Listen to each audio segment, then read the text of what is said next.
او په دې کې ځینې داسې غریبان راسي موږ ولیدله د ډیلیسیس ځایونه به ورتلله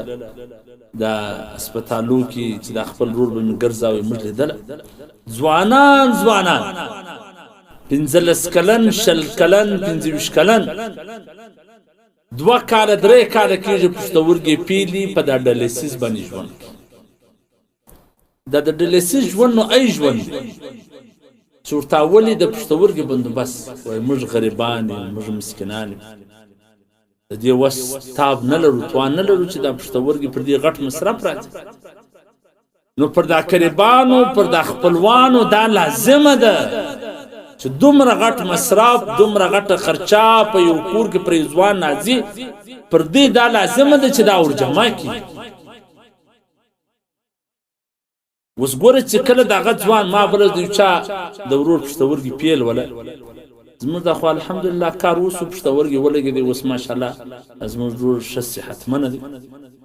نو چې پر چا یو درد تیر سي هغه بیا د نور د درد د دردو احساس هم کوي نو زورلم دغه خپلوانو قریبانو ته زوایم چې باید چې سبا ما وایو ته ول مال ته قران او قسم وکړي چې سبا دغه ځوان مرسي تب سوال راولې کې نه ولا راولم نو ما چې ته ورسته د مرګ ورسته چا افسر روان کړي چا پیسې راخستي چا څه راخستي لکه زموږ په علاقه کې دا رواج دی نو وسه ولې نور کوي وسه دغه ژوند په بچاوي دغه علاج پکېږي هغه په صحت ممکن وسه ولې نور کوي د مرګ ورسته بیا تار اخستي د مرګ ورسته جنو دا پیسې ور ګوري د یو مریض پښتنه کول د یو مریض پښتنه کول دومره ثواب لري نو د یو مریض سره کومک کول به څومره ثواب د یو مریض ژوند بچاول به څومره ثواب الله جل جلاله فرمایي ومن احیاها فكانما احيا الناس جميعا چا د یو چا ژوند بچ کی ژوند یې ورکی دا داسې لکه ټول انسانیت ته ژوند پرون دغه یو بیان مې کړی وو کچېرې د یو چا په کور کې د یو چا پښتورګي کار پېږدي ګردې کار پېږدي پیل سي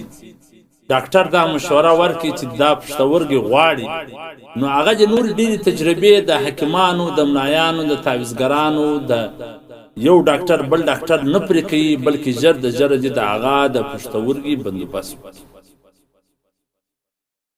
نو پرون خدا سي سرسري ما ویلي و چې فلاني فتاوا دا لیکلي دي فلاني فتاوا دا لیکلي دي نو بیا هم ځینې کسانو د هغه حواله غوښتنه کړې ده چې کم جلد او کم صفحه نو فتاوا قاسمیه درویشتم نمبر جلد صفحه نمبر 290 هغه ډیر ښه تحقیق پر دې کړی هغه وایي چې د ساينس د طب او د ډاکټري د تجربې سره دا ثابته شوې ده چې په یو پښتورګي سره سړی ښه صحتمند ژوند تیرولی شي یعنی د دو صحت ته د دو بدن ته د دو جسم ته څه ستونزه نه جوړیږي نو لہذا هغه وایي په اضطراري حالت کې یعنی د ضرورت په وخت کې دا جایز ده چې د یو چا پښتورګي او بل چاته ورولګول شي او موږ هم دا مشاهده ده موږ وینو زموږ په خپلوانو قریبانو کې داسې خلک سچ په یو پښتورګي دي سم دم لکه دوه پښتورګو والا چې څنګه ژوند کې دیم کې